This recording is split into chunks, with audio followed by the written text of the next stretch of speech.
Hello and welcome back to the Stronghold. I'm the Magi, and today we are going to be talking about all things Pauper, the state of the format, what decks I think budget players should be considering and keeping an eye on, what's been on Gavin's mind, and of course, what commons from Outlaws of Thunder Junction may be worth speculating on and picking up in Magic Online.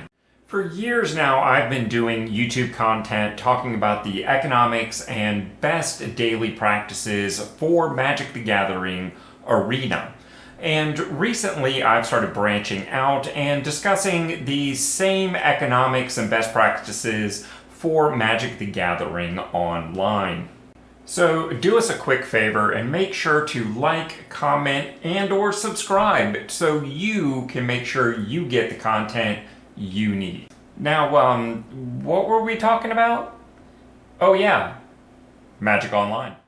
Alright, so for those that don't know, Gavin is not only the somewhat default poster boy for the Pauper format over at Wizards of the Coast, he also sits on the 7-person Pauper Council, which amongst other things, is primarily responsible for the banned and restricted decisions for the Pauper format. And of course, they recently took some action in banning glitters, more specifically all that glitters, in this case, is not gold. Here is a case of a card that had been downshifted less than a year ago and had really become dominant within the Pauper format, defining really 3 of the top 5 decks. I can't blame them for having taken this action whatsoever. I hate that I never got a chance to play with glitters in Pauper, but you know, that's my fault, not theirs. Another thing that he mentioned was part of that conversation was the mono red deck. Last time around, they did take some action banning Monastery Swiftspear, another card that had been, well, not recently downshifted, but had been most recently printed as an uncommon. It was very dominant within the format.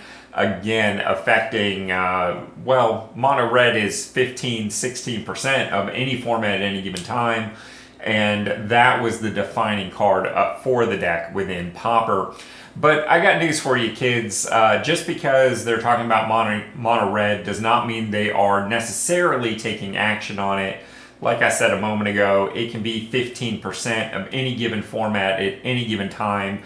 Mono red is going to be part of any B and R discussion from now until the end of time. If they're not watching it, they're making a mistake, but it doesn't necessarily mean that they're going to do anything about it at any particular moment in time. Another thing that is kind of a pet issue for Gavin here recently is Prophetic Prism. And he wants to see it unbanned. And I can't necessarily say that he's wrong or that he's right. To be frank, it's been a while since I have really paid much attention to Pauper. It has been somewhat of a hit and miss format on Arena, and I just hadn't been that into Magic Online to really be engaged in the format. But I do think Gavin is sooner or later going to get his way on this card, and it might be worth some speculative pickups or at least some cautionary ones to go ahead and grab those Prophetic Prisms before the price potentially goes up online. And of course, the other thing that appears to be on Gavin's mind along with everyone else is the very pending release of Modern Horizons 3.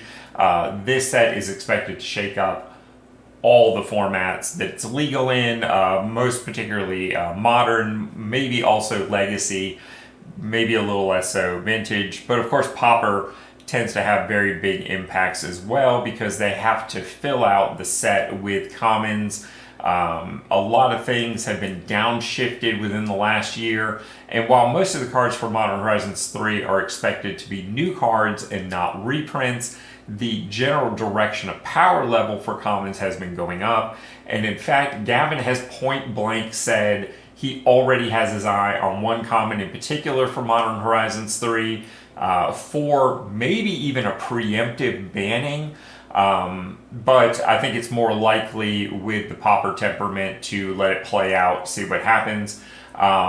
This is stated because of the card's similarity to an existing card which is already banned in Pauper, but Gavin did indicate that they may be taking action as early as like 2 weeks after release. So definitely some things on the horizon here, all puns intended. The good news for anyone who's looking to get into Pauper is that when you sign up for MtG Online right now, one of the starter decks that you get is Mono Blue Delver. And this deck is not half bad for essentially a free starter deck. It's only about 1.7% of the meta right now, so kind of underplayed, and part of the reason for that is right now it's not performing well in the meta in particular. 47% win rate right now, and a lot of that is because this deck does not perform well against those glitter-based affinity decks, and I think that we're probably going to start seeing more of this deck and higher win rates. The deck, of course, is not 100% finished. There's 3 cards in particular: Brainstorm, Mental Note, and Lorian's Reveal would give it about an 18-ticket upgrade to get to that full meta version right now. But as I said, it is a little underperforming, so personally I am waiting to make those investments unless a big opportunity comes along. Like, you can find Brainstorms on the cheap online. If I happen to come across some of those, I would pick them up because, of course, Brainstorm does a lot in Pauper besides Mono Blue Delver. And while we're talking about the Pauper meta and its evolution, I took the liberty of pulling some data together here. What you see here are the top 5 decks and some select decks that I feel like are interest to us as budget players, looking at their overall ranking as far as how many people are playing them, etc., etc. Those are in order on the left-hand column and the right-hand row index as well. The top 5 decks right now are Kuldotha Red, a new or fairly new Orzhov Blade deck, a Mono Blue Fairies, Dimir Fairies, Golgari Control, otherwise known as Golgari Gardens, and a Rakdos Madness deck has been popping up as well. It's not really new, but it is kind of new being on the radar. I've also listed the approximate ticket price for an average version of this deck, and recalculated each of those on, well, what I like to think of as a return on investment, the win rate divided by the ticket price. And obviously in these, you want to have as high a number as possible. That's why you see things like Kuldotha Red up there at nearly 1.3. And then down at the bottom, I've got some, well, sort of pet deck recommendations with very high rates of return, like Mono Black Burn, Mono Green Stompy, and yeah, you're seeing that right, a Slivers deck in Pauper with a exactly 3-0 ratio, a very good value there. For the sake of full disclosure, there is also a mono white weenie deck in there that would kind of fall between the Mono Black Burn and Green Stompy as far as who is playing it and percentage of the meta. And as you can see, it has very impressive and promising win rates, a cost of only about 16 tickets, giving it a ratio of about 3 3/4. The issue here is there's a lot of versions of this deck running around, and there's a big difference between the best performing ones and the lowest performing ones, and I'm kind of waiting for the meta to settle out and this deck list to stabilize a little bit, really, before I start recommending it to us budget players for consideration. because there's no reason to pick up cards that then end up not getting played as the deck continues to evolve, particularly in a very active B&R sort of meta, and where we've got Modern Horizons 3 right around the corner that could shake things up tremendously. So I'm kind of a wait and see on that overall. Now, let's take a broader look at that overall concept. So here's what's on my Pauper deck meta radar right now as a budget free-to-play player on MtG Online. Of course, we touched on the Mono Blue Delver deck. It is technically complete and playable in the meta. It is underperforming right now, and ideally we'd like to invest about 18 tickets into that deck slash the overall format. But still, even the meta version of the deck is underperforming. So it is my go-to deck because, as you can see, every other deck on my radar right now is a work in process. But it is not a great option, which is why there's so many other decks on the radar right now. Of course, we've got the blue-white glitter affinity, the Boro synthesizer, and mono-white heroic decks on here. And really, this is more of a placeholder just to talk about the fact that these three decks were all affected by that All That Glitters ban and are basically not anything I'm interested in developing at this time. But I did want to make a point of talking about those decks specifically having been affected and, well, kind of being dead. I do think Affinity is still going to be a force in the meta. I think Grixis Affinity is the likely winner right now, and also I think that mono-white heroic deck is going to be replaced by a version of mono-white weenie, but as I was just saying earlier, I think that needs to stabilize a little bit before it really earns a place in this portion of the conversation. As far as meta decks that, are top meta, right now I'm looking at Dimir Fairies and the Kuldotha Red. And my personal preference for development right now is that Kuldotha Red, not because I necessarily think it's a better deck, although it is performing slightly better right now.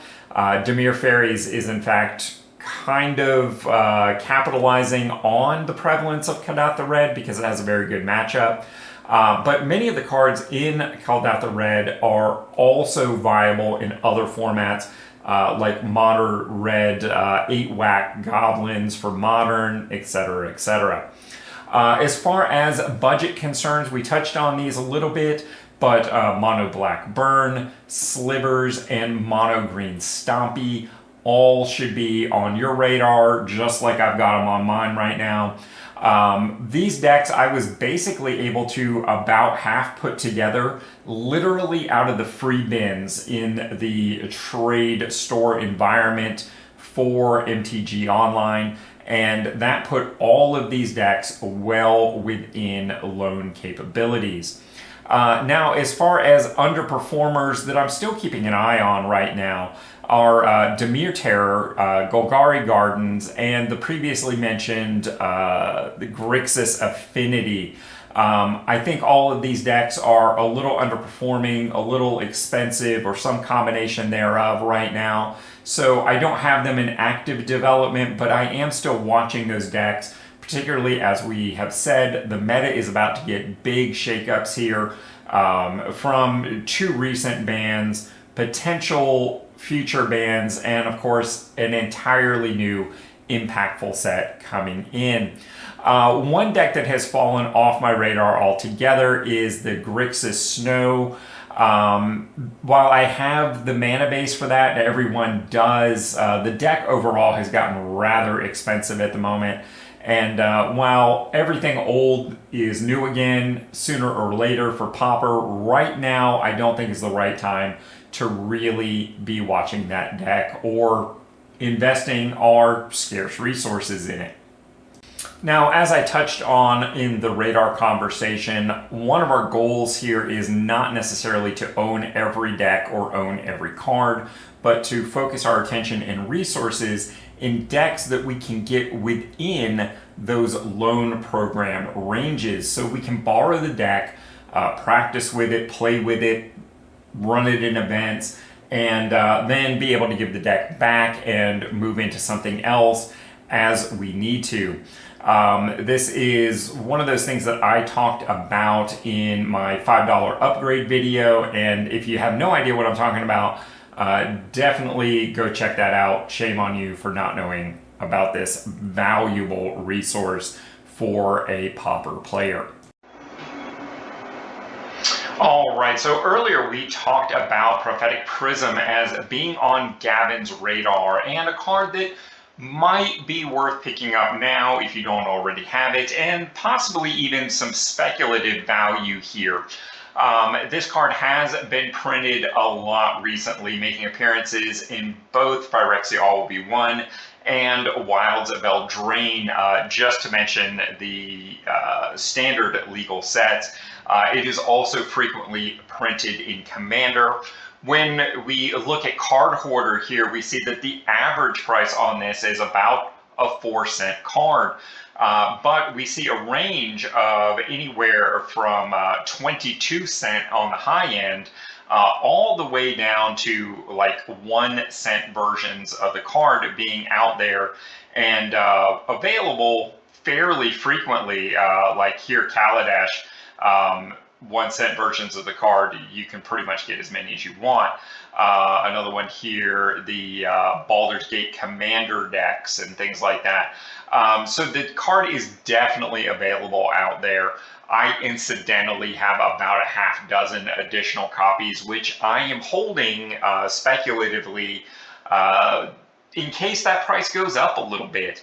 Now, with this being such an inexpensive card, and this is often the case with commons, you'd have to go from like a 1 cent to significantly over its current average. It would probably have to get up to about 6 cents on average before you could really talk about having made any amount of money on speculative value. But again, picking up a few extra cards, a few extra copies, might allow you, rather than selling them to vendors, to then trade them off to your friends online, helping out your friends fill out their Pauper collection, while maybe making a smaller, less significant profit for yourself. Basically, folks don't always have the foresight to make the moves that I tend to recommend, and these sort of things can work to your advantage while also helping out your friend. If this card went up to 6 cents on average and you were to trade it to your friend at a 3 cent value, you're not only making a tidy little profit yourself, but you're helping them out by allowing them to get the card for half the going rate. And that's a win-win for everybody. Now, I've had my favorite rogue, Big Ears Willie, keeping an eye on the limited environment with regards to commons for Outlaws of Thunder Junction. And as you can see, there is nearly 24 cards having very high impact on win rates. Phantom Interference in particular, I think, is a card that has a lot of potential for Pauper. These high win rates and limited are often good indications of how those cards may eventually be received into Pauper. Although recently, with so many shakeups in Pauper, we have not seen Outlaws have big impacts as of yet. Other cycles like the Common Deserts are pretty likely to have impact, although I would not speculatively pick those up at this point. It's unlikely to have such a price increase that doing that proactively is necessarily a good idea. Other things like Loan Shark, for instance, really has some high upside. Desert's Dew is another one. Spinewood's Paladin and Desperate Bloodseeker, all cards having very high impact on limited environment win rates. and good, strong potential for the Pauper format. Additionally, cards like Highway Robbery, Tumbleweed Rising, Mystical Tether, Nezumi Linebreaker, and even Vault Plunderer have some potential upside within the Pauper community, although again, we aren't seeing this yet. It's strictly speculative. On the other hand, a card like Free Strider Commando is a good example of a Pauper potential card that definitely goes up in price because of its use in non-standard applications. In this case, both Pauper and Modern seem to be pushing that card price. It is significantly above bulk at this point. It is my hope to do this sort of Pauper perspective video for every new set moving forward.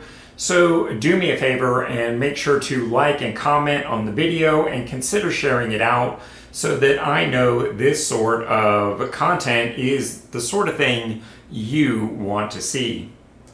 And before we go, I want to take just a moment to thank my totally awesome patrons for supporting me and allowing me to apply my passion into a community. And of course, before we go, I've got some suggestions for your next step.